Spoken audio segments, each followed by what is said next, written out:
there's 2 college football playoff games that you can watch across TNT, True TV, and HBO Max.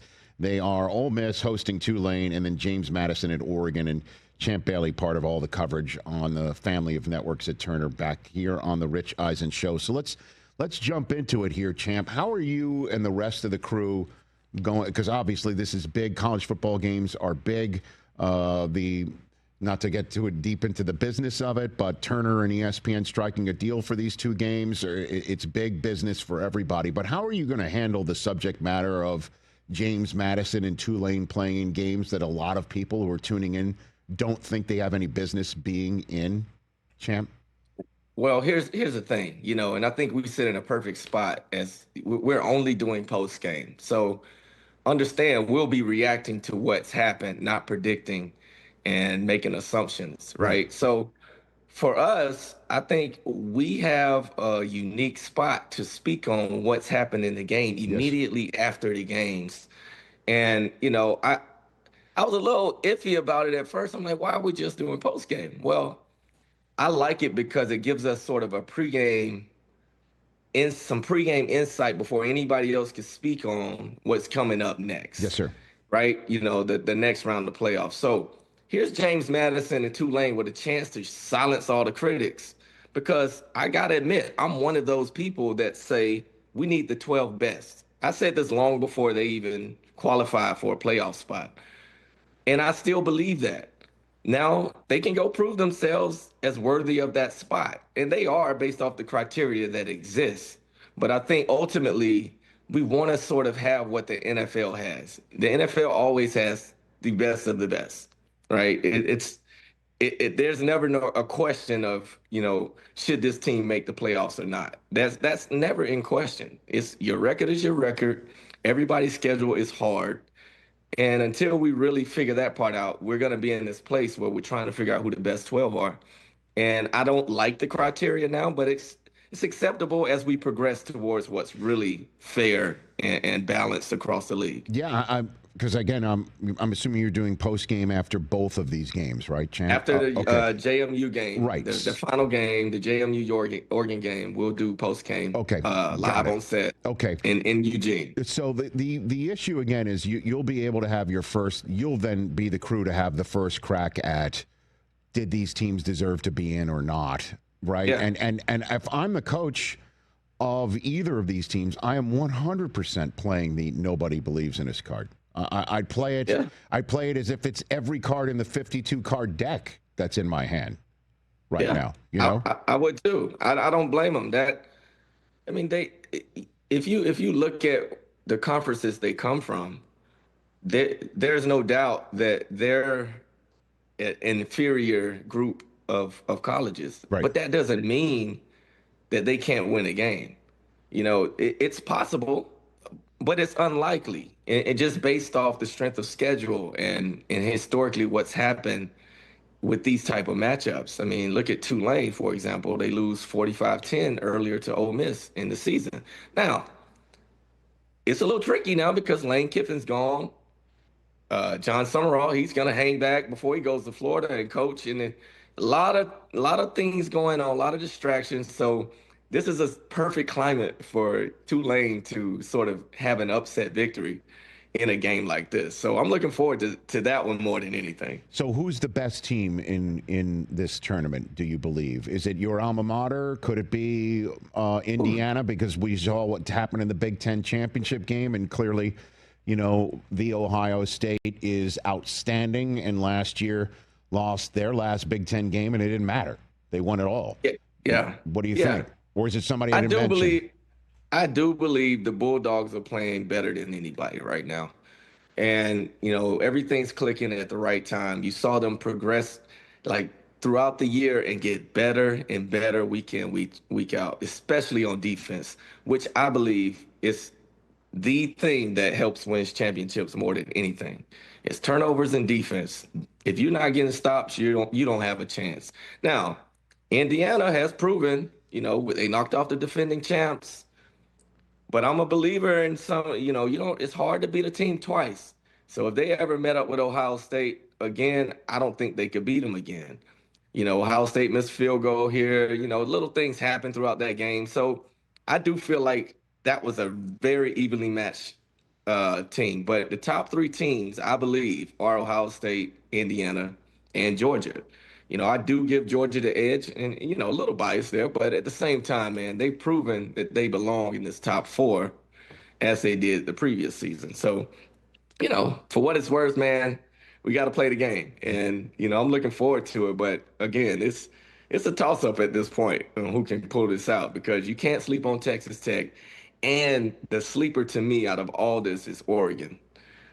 Oregon lost to the number one team in the country, so you can't fall asleep on them. They had no other losses, some decent wins, but ultimately they have the talent to win it all. I'd say about 6 teams can win it. And you're not just saying that because you're going to go to Eugene as part of your television. Not at all. And you want to be welcomed into places and where you're going to go eat.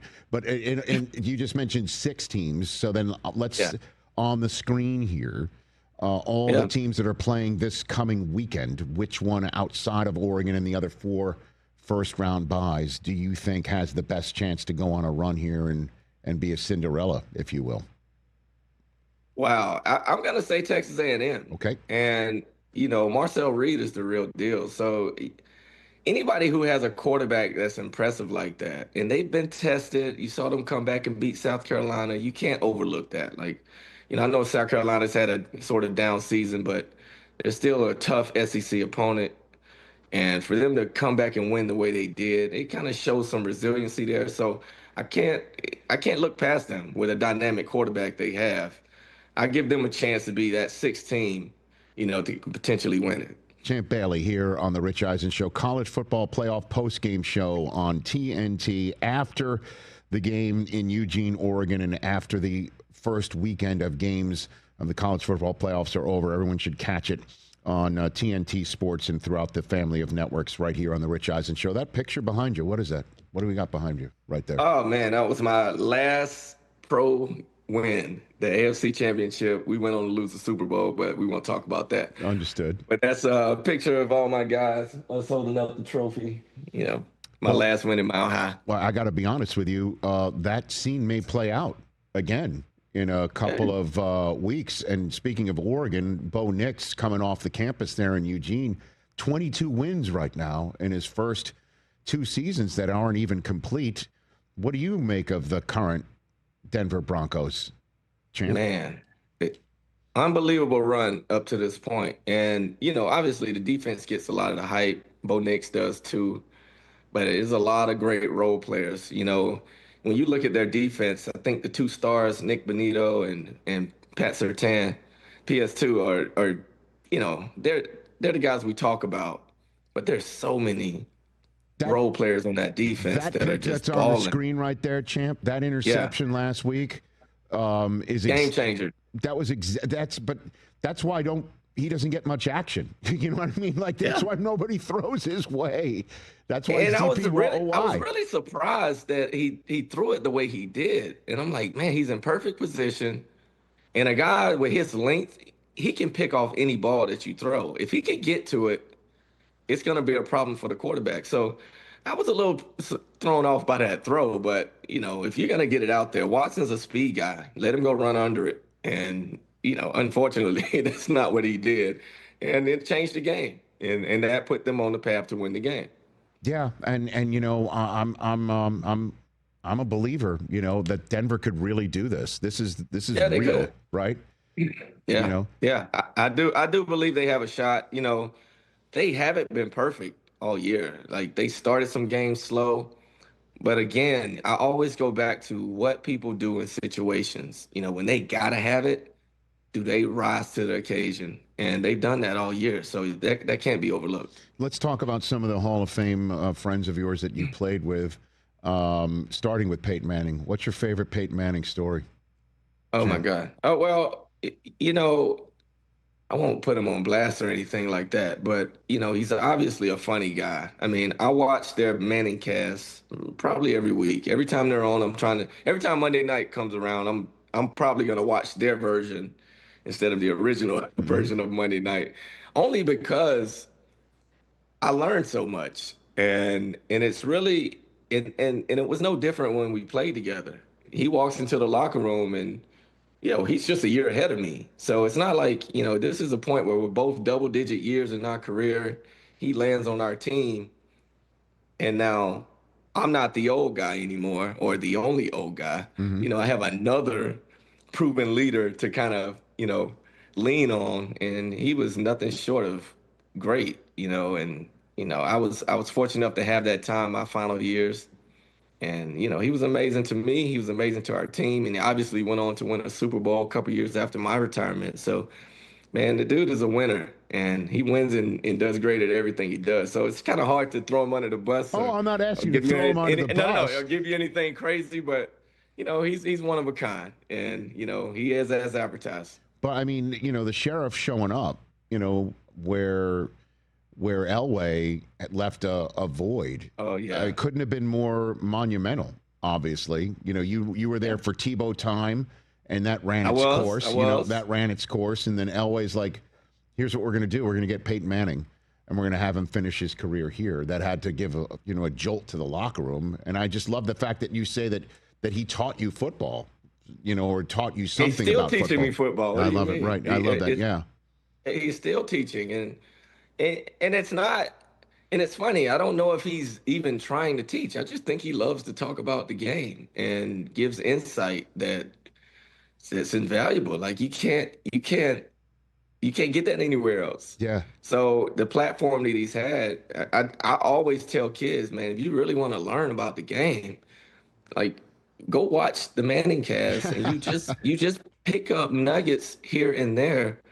If you're paying attention, there's no doubt you're going to learn. So I'm always encouraging young people who are interested in taking it to the next level, man, go learn about the nuances of the game. That gives you an edge. You have no idea when this information pops up in moments that help you succeed in certain plays. It's a real thing. So soak up as much as you can.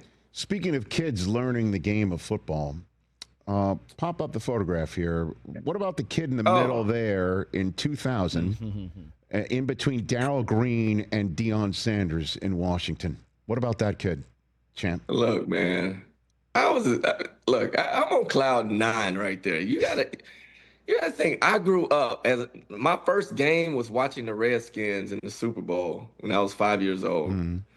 I think they were playing the Raiders. And that's my first memory of really paying attention. And just so happened Darrell Green was on that team. So fast forward to 1999, I get drafted, and he's still on the team. So I think that was his rookie year, I believe. But and then Deion's Deion, right? I mean, you've worked with Deion. Yes. And you know the type of person he is. So imagine how he is to a guy like me, that's trying to walk his path and do the things that he's done. And then the nuggets he still gives me to this day. Look, man, I tell people all the time, the best thing can happen to a young player is you fall into a locker room where you have veterans that care about you and pour into you. And I had 2. My first 2 years, I had 2 of those guys that I looked up to. Already could have shut it down at that moment and been first ballot Hall of Famers. I mean, I couldn't have landed in a better situation at that time. And now you're part of the same gallery forevermore in Canton, Ohio, champ. And I give them a lot of credit. They sort of laid the foundation for me, at least gave me the blueprint. And I don't think people understand. Like, I didn't really learn how to play corner until I got to Washington. And it's not like I didn't know football. What I didn't know was the techniques that it took to succeed every play. And Darrell Green, totally different body type than me. He watched me just practice for a few weeks, and then we just started talking, and he just started giving me things. He was like, man, you should do this. This is what I do. And then I'm watching, I'm like, well, if I implement a lot of the footwork into my game, I have all this length. It's only gonna better complement what I do than it does him. He's a speed guy, right? Smaller. He doesn't want to get in hand fights. I'm the total opposite. I want to hand fight. I want to, do all this stuff at the line of scrimmage. And now I incorporate great feet, and it took my game to the next level. And that was always my emphasis throughout my career. It was my hands are great, but my feet are better. And he would always say that. And man, I teach that to the day I die. I love that. And, you know, Darrell sometimes will still challenge me to a 40-yard dash, and I want no piece of him. No, you know, I don't either. You know, he's 20 years ahead of me, and I don't want any parts of him. And he's, then the one time I ran my 40-yard dash with Deion was when he was the character Leon Sandcastle from the NFL Network commercials, wearing the fake afro, and he ran the first 20 yards with me running backwards. Oh, stride for stride. And I remember thinking to myself, because I'm running so hard, because of the two people I want to look at my 40-yard dash and be proud of it the most are my wife, and the other one is Deion. Because I just didn't want to let him down. And all I could think as I'm running that, I'm like, Deion's running backwards with me, stride for stride. What is up? And with a fake lid. Like, what is going on? You know? Well, for what it's worth, Rich, he is a world-class sprinter. Thank you, sir. That's true. You know, he's a pro. He's a pro at it, and you know he's not going to lace him up unless he can get the win. So he went in knowing what the results would be before it even happened. That's true. That's absolutely true. Hey, Champ, it's always great to see you. Always great to catch up with you. Great to see you doing your thing on TV, and I appreciate you coming on the show here and chopping it up. Have a great weekend in Oregon. Hey, man, keep being you, man. You're the best. Thank you. Right back at you. That's Champ Bailey, everybody. Catch the college football playoff post-game show with Adam Lefko hosting and Takeo Spikes and Victor Cruz with this man, Champ Bailey, on TNT Sports this weekend. And he will have the first word of the next round of the college football playoffs right here on the Rich Eisen Show. Hey, you made it all the way to the end. Thanks for that. Check us out every single day streaming live on Disney Plus and the ESPN app 12 to 3 Eastern.